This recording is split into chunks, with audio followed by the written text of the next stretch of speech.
Hello and welcome to Another Day, Another Evil. I'm your host Melissa. And I'm Gina, and it's my turn to bring you something a little bit different. And today I'm going to delve into a crazy story with lots of twists and turns, and unfortunately some really devastating moments. Mary Vincent was like any other 15-year-old girl living in Southern California, dreaming of travelling the world. She stood with her thumb out at the side of the road, hoping that the next car might take her somewhere better. It does, but not in the way that she hoped. Hours later, she lay at the bottom of a ravine, left for dead, but somehow she'll climb out. And as always, just a note, there will be some mentions of violence, sexual assault, rape and paedophilia, so listener discretion is advised. Mary Vincent was born in 1963 as one of 7 children. Parents went through a messy divorce in 1978, which caused Mary to run away from their home and began living rough before hitchhiking to her grandfather's home in Berkeley, California. In the 1970s, specifically in the US, but even here, hitchhiking was different. Whilst always risky, it was very common, especially amongst young people. And I can definitely imagine in California, the home to Hollywood and the dreams of young people, hitchhiking was rife. Alongside another couple of hitchhikers on the road, the group asked a 50-year-old driver for a ride. The driver, Lawrence Singleton, said he only had room for one passenger in the van, even though the back of his van was empty. Red flag. Massive red flag. It didn't even have any seats in it, so it was just like an empty van. Oh God. He insisted that only Mary could get into his vehicle, and even the other hitchhikers told her not to go. But exhausted and basically against all of her instincts, she got into his van. So at first the journey was normal. He took well-travelled routes until he started heading into the desert. And Mary recognised something was very wrong and told him to turn around. He ignored it and then he pulled over to relieve himself. This was where Mary tried to make a run for it. She got out of the van to tie her shoes, which I think if I was going to run for it, I wouldn't care about my shoes. But I'm not. Yeah, no diss to her. I'm not. I suppose she was probably still at that stage not entirely sure whether she was in serious danger or not. It's kind of that weird, I don't want to be rude, but also you're not doing what I say. Yeah. And I guess if she wanted to run, you need shoes. Yeah. You need your shoes on to be able to run. Otherwise you're not. I get it, but I think if I'm looking at this with major hindsight and knowing exactly what happens. And unfortunately, it was then when Lawrence hit her in the head with a sledgehammer before violently raping her throughout the evening. And as horrific as that is, it unfortunately didn't end there, and the true extent to Lawrence Singleton's cruelty showed itself the following morning. He dragged Mary out of the van and with a hatchet cut off her arms at the elbow so that her body wouldn't be identified. Oh. And then believing that she was dead, Lawrence then threw her body off of a cliff. So it was a 30-foot drop. Jesus. But being the bloody badass that she is, she wasn't dead. So, naked and in massive amounts of pain, refusing to fall asleep and give in to death, she covered the wounds in mud to stop the bleeding and climbed up the cliff. So it was a survival tactic that she remembered from when she was younger and living in the Philippines. She held her arms upright, trying to stop bleeding out, and began walking down a rural road. She doesn't remember how she managed it, but she did. And the first car to drive past her was occupied with 2 men, which quickly sped off once seeing her bloody condition. Can you actually imagine? So, you've had this horrific fucking thing happen to you. Yep. You make it all the way back to the road, a relatively deserted road through the middle of the desert. It's a rural one, so relatively. Yeah. And the car, you see a car and you think, thank fuck I'm saved. and still alive, fuck knows how, and they fuck off. I'm going to play devil's advocate here, though. Imagine driving down a road and seeing a person naked at the side of the road with no arms, covered in mud and blood. I don't know whether you'd even think that it was real. I was going to say, I feel like I've seen too many horror films in my teens to comprehend that one. I think I do, yeah. I can understand why they carried on driving. Oh yeah, I can understand it. You also wouldn't want for her to die in the back in the fucking car and then try and explain that to the police. Yeah, no. Because it's not the days of mobile phones, is it? They aren't ringing for an ambulance. They'd have to drive to a payphone or to a garage or something where there's might be a phone and hope that, Oh, but poor Mary, that must be fucking horrible thinking that you bloody survived. Yeah, and you're safe got this basic car coming and you're like, oh my god, yeah. But all was not lost for the determined young woman and a couple who had actually taken a wrong turn on their honeymoon. Oh my god. Pulled over for her and took her to hospital.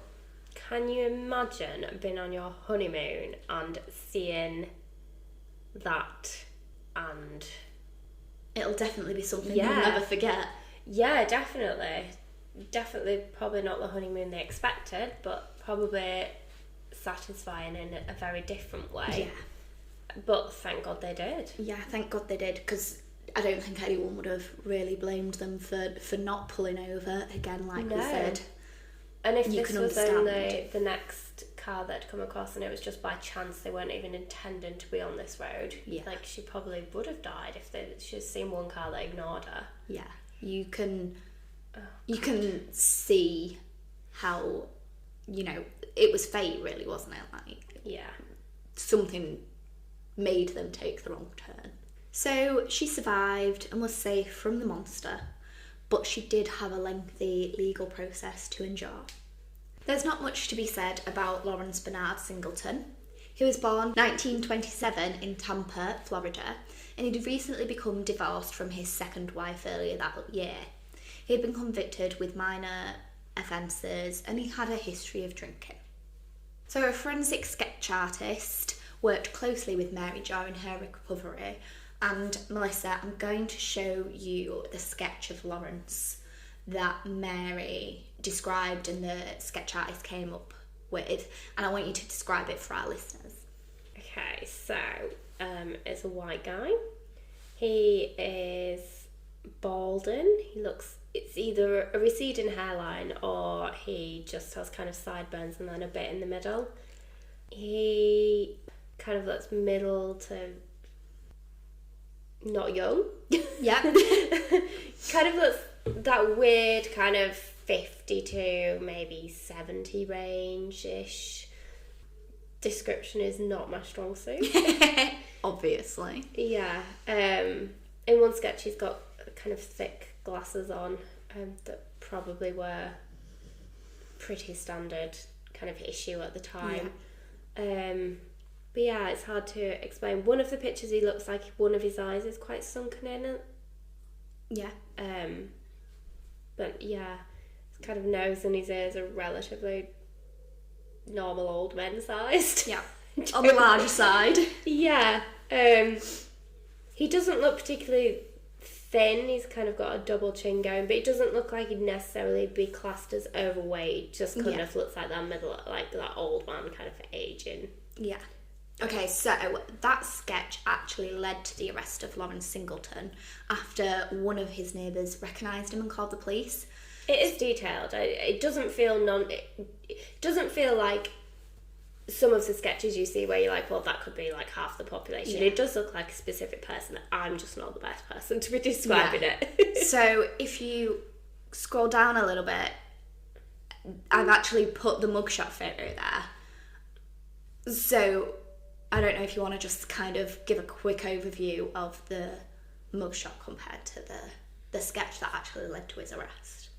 His face does look very similar.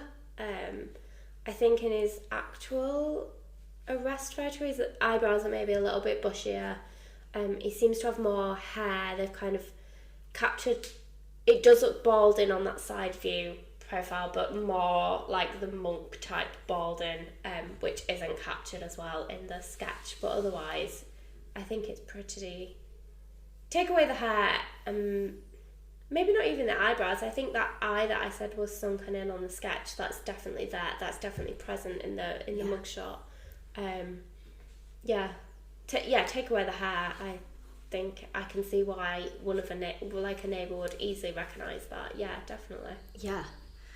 So, just 6 months following the brutal attack, Mary Vincent looked at the face of the man who tried to kill her whilst wearing 2 of her prosthetic arms. She took the stand in order to tell the jury every detail during the several hours she was held captive. And when she was asked who attacked her and left her for dead, she pointed with her prosthetic arm to Lawrence Singleton. And can you imagine how, in awe you would be of her sat on that jury? I know. How emotional that moment must have been for her. Did you say when? 6 months after. Yeah. So she was either 15 or 16. Yeah. Yeah. So she was still only a baby. Yeah. Wow. Her life had obviously been changed Forever. Not even just physically with her arms, but emotionally, carrying all the trauma. That's emotionally, insane. mentally. And I think it's key to note here that in the research that I did, obviously I said earlier that she'd kind of ran away from home and maybe home life wasn't so good. So the prosthetic arms that she actually had weren't brilliant. No. I was forgetting that. They're not arms. No, let's and put it that way. Yeah. It's not, even the best in the 70s probably wouldn't have been anything near what we have today, and then take into account kind of the healthcare system in the States having not no a money. lot of would have definitely. I didn't even think of that. Yeah. Amazing. And the jury found, thank God, Lawrence Singleton guilty of kidnapping, mayhem, which is a serious felony involving malicious and permanent disfigurement of a person's body part, and it required a specific intent to maim them, attempted murder, rape, sodomy, and forced oral copulation. I hate the conviction of mayhem. It sounds like it should be something quite fun and kind of public nuisance-y rather than something serious. Maiming somebody. Yeah. Yeah. Which is why I put that description in there, because I actually had to re-look it up again because I'd forgotten what it was, and I was like, oh, bloody hell. It definitely doesn't, the word just doesn't compute to the legal sense that's used in. So remember, we're in the 1970s, so sentencing laws aren't what they are today. So you're going to piss me off now? I'm going to really piss you off. Great. And he was only sentenced to 14 years in prison, which was the maximum time allowed. So he was given maximum for what he could have been given at the time. And if what That's not even one for every year of Mary's life that she had lived, or certainly not what she was left to live. No. And if what she endured wasn't enough, as he left the courtroom, he whispered to Mary Vincent, quote, "If it's the last thing I do, I'll finish the job." What a fucking... I don't even know what. There's no... C word. That is the best I can come up with there. See you next Tuesday. Yeah. And with no shock to anybody, that is where the fear must have instilled in her. So, following the sentence, Mary Vincent, who aspired not only to be a dancer, wanted to be a mum. However, after what Lawrence Singleton did to her, her insides were shredded and she had lost all hope. But again, against all odds, which seems to be Mary Vincent's tagline, she got her miracle and she actually ended up having 2 sons in the 80s. Wow. And although the story should have ended with Lawrence Singleton in prison, following his sentencing for crimes against Mary Vincent? It unfortunately does not. And after serving only 8 years of his sentence, he was paroled due to good behaviour. I cannot understand this whole good behaviour thing. Of course you're going to fucking behave. You are in prison.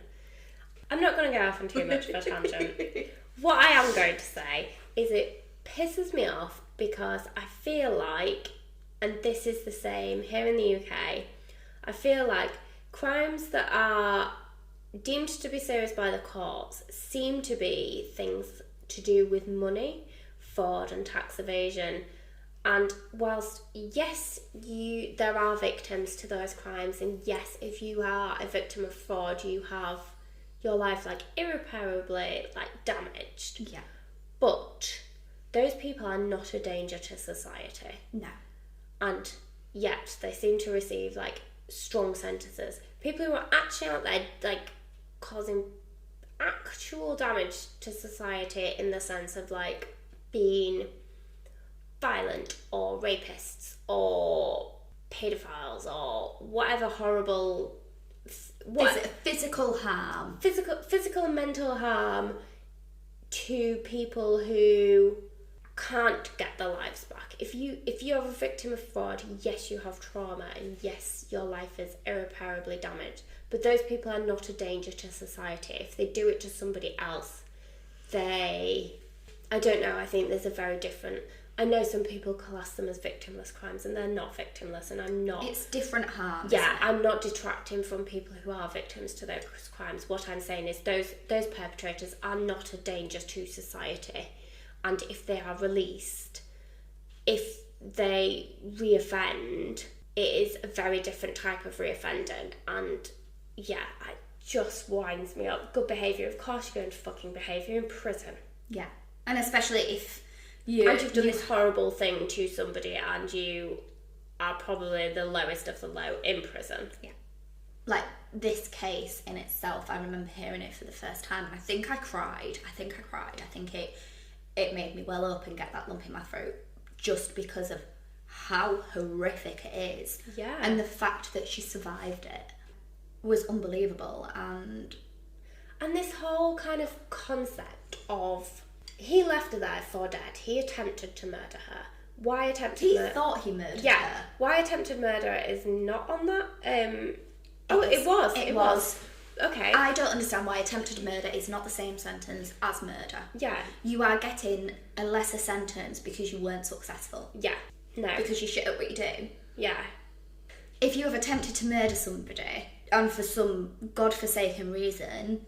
some amazing reason, this person actually lives, you should receive the sentence if of you're murder. Found guilty of attempted murder, because that is the intent to murder someone, you intended to do it. It's not... If it wasn't attempted murder, it would be like GPH or rapist or whatever. If you are found guilty of attempted murder, it should be the same sentence as if they found you guilty of murder. Yeah, it's that whole concept is fucking 8 years, and he permanently disfigured this poor teenager, a child. Not only did he disfigure her, he fucking traumatised her, and then left her for dead. She wasn't even in her 30s when he was released. That's fucking disgraceful.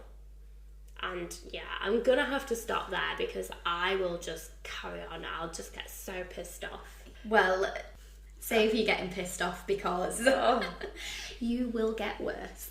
It's gonna get worse. I'm sorry. It was then when Mary, terrified, moved her family to the Gig Harbor area of California. So remember, she had 2 kids at this point. Yeah. So following this, the Singleton Bill was actually passed in 1987, which Mary did a lot to kind of get this bill passed, and that carries a minimum of 25 years for crimes involving torture. So sort of attempted murder, things like that. Your serious, high, horrific crimes. Yeah. It's a minimum sentence of 25 years, but obviously, unfortunately, because he had already been sentenced... Yeah, you can't you retrospectively put it onto him, which I don't believe with, but I think that you should be allowed to do that. But here we are. And obviously, outrage spread with locals in the state of California when he was released, with many local businesses actually offering him money to move and never returned.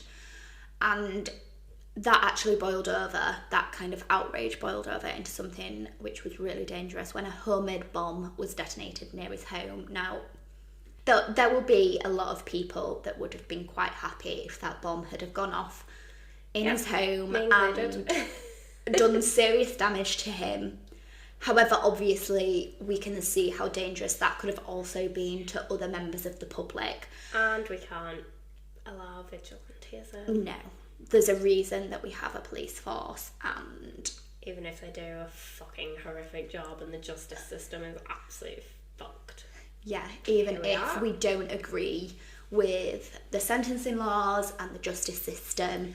Please tell me that the people who detonated the bomb did not get more time in prison than this absolute prick.